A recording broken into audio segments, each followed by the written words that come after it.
I think I'm going to call this tribute to Dan. I made my first million through Dan Foster.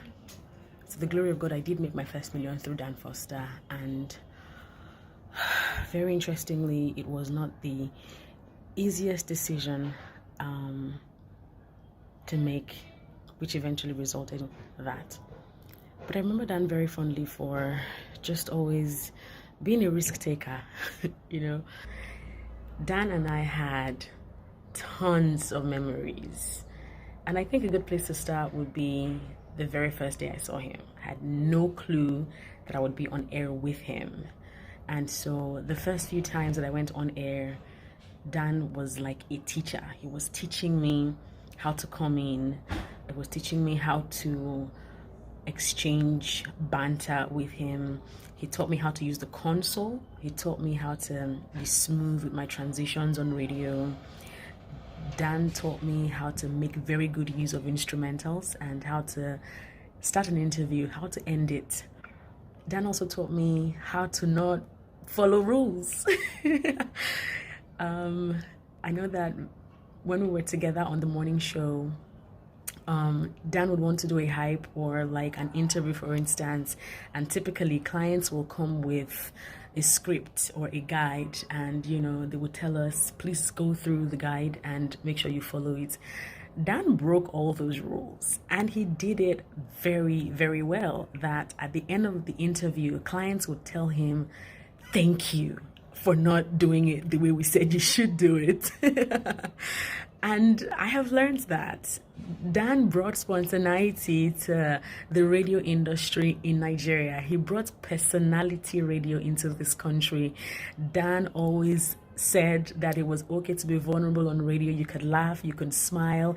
If you get emotional, it's okay, Bells, is what he would say a lot of times. I remember one time I was on air and I was still getting familiar with the console, and I just freaked out when different things were playing at the same time, and I was screaming live on air, and Dan was listening and he called me and said, Bells, I can hear you screaming. Relax. We worked at two different radio stations together as co-hosts, and then we worked together on a syndicated radio show that was broadcast across Nigeria. How do you say that in your Hebrew voice? I'm so excited. It is very amazing. How do you say that in your pigeon, beautiful lady voice? I'm so excited. It is very amazing stuff. Yeah, it be like that. BellaRose, Cotier, how you doing? I'm fantastic, Dan. It's good to be back on season 4 of the Let's Go Niger radio show. Oh yeah, let's go Niger. As I did tell you, make you tell you. Well, Dan. Hey, Bella of life.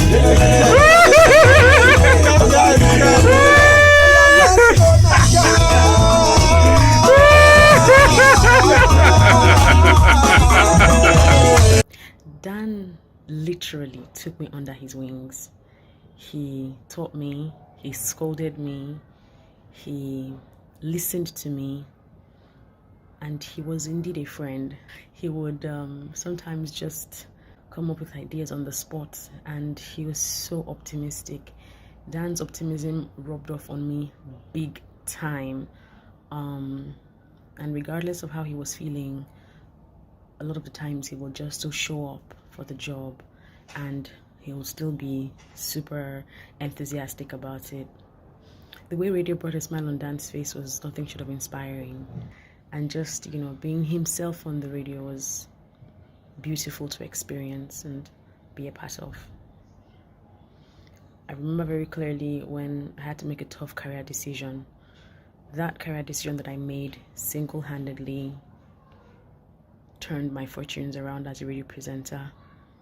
It was as a result of that very tough decision, which I had honestly made in my head before communicating to Dan or Ethan, that got me my first million.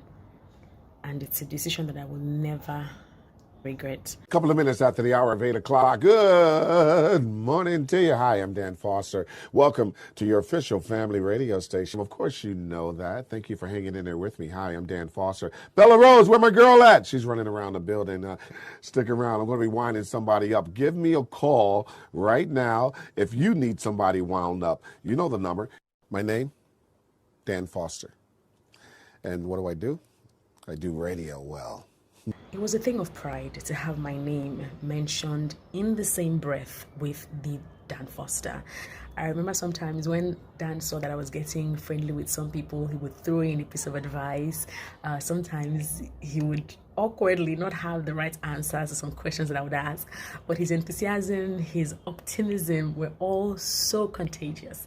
You couldn't be in the same space with Dan Foster and not crack a smile or just literally burst out laughing, sometimes in the middle of serious gist.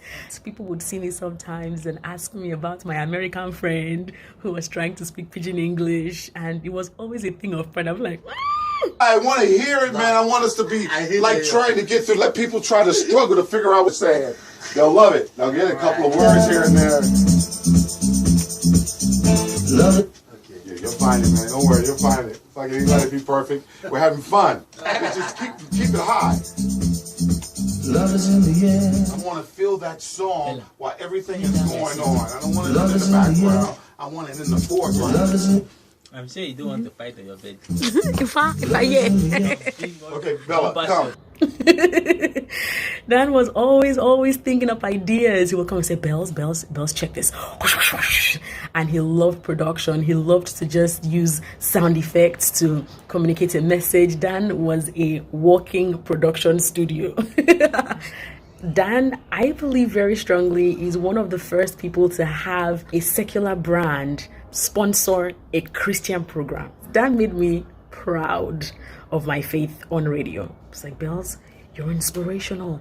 Go ahead. I mean, I say all of this to say that Dan was a great person. Dan was more than a co-host. He was more than a friend. He was more than a father figure. He was more than an inspiration. A lot of his mannerisms I still use to this day on radio. So from stuff like, I can hear you breathing when someone calls and is not speaking, to send me a message, to just his inflections and how he would pause sometimes just so that what he was saying was understood by the listener. And truth is, I have talked about how we were really well on our way to becoming the Ant and Dec of Nigeria or Africa. But you see, in hindsight, we were an actual team. We were Dan and Bella. And I think that is okay for me. I'm satisfied, happy, fulfilled, and I know that my career and my life generally would not turn out this way if I did not meet Dan at some point. So I love you, Dan, and I will miss you so much. Continue. Don't die on me, movie. Yeah. Yes, sir. Where's my cane at? That's right. A little hat, right? Yes, sir. Oh, my word. Hat. Yeah.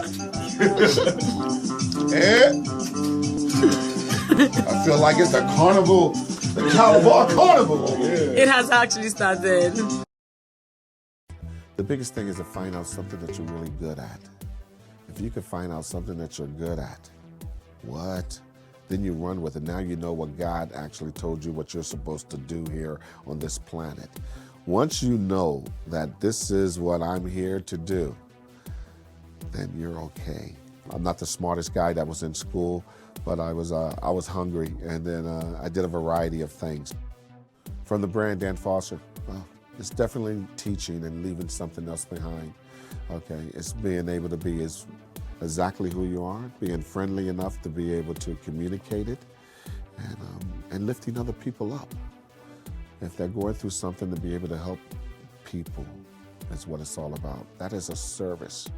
How can I help you? What can I do for you? let me help you out. That is something you can expect from Dan Foster. The brand. You know I love you.